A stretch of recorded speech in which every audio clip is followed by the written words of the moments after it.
రాము Rathod eliminated, సెల్ఫ్గా eliminate అయ్యి వెళ్ళిపోతా అన్నాడంట.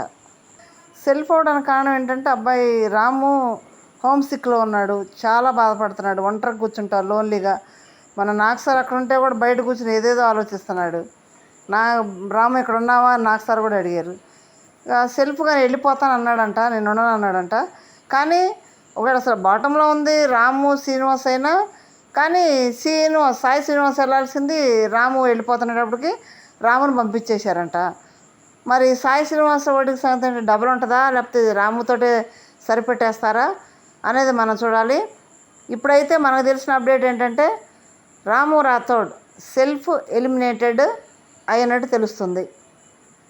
మీకు ఎంతమందికి ఆశ్చర్యకరంగా ఉండా మరో మణికంఠను గుర్తు చేస్తున్నాడు. మణికంఠకు కూడా చాలా ఫాలోయింగ్ బాగా పెరిగింది, ఫ్యాన్స్ బాగా పెరిగారు. ఆడియన్స్లో ఒక ముద్ర వేసుకున్నాడు, మళ్ళీ నేనున్నాను బాబు అని వెళ్ళిపోతాను గోల పెట్టాడు.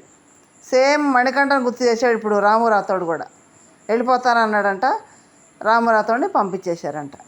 ఎంతమందికి బాధ అనిపించింది, ఎందుకంటే ఓటింగ్ లేకపోతే అనుకోవచ్చు, ఓటింగ్ ఉండి కూడా వెళ్ళిపోయాడు. సేమ్ మణికంఠలాగే ఆడియన్స్ని డిసప్పాయింట్ చేశారు, వాళ్ళకు ఫ్యాన్ బేస్ని డిసప్పాయింట్ చేసినట్టే.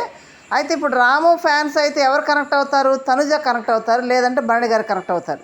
ఎందుకంటే అక్క అంటే తను చుట్టూ తిరిగాడు కాబట్టి తనుజ కనెక్ట్ అవుతారు, లేదంటే భరణి గారు కనెక్ట్ అవుతారు. వీళ్ళిద్దరు ఎవరు కూడా కనెక్ట్ అవుతారు రాము ఫ్యాన్స్.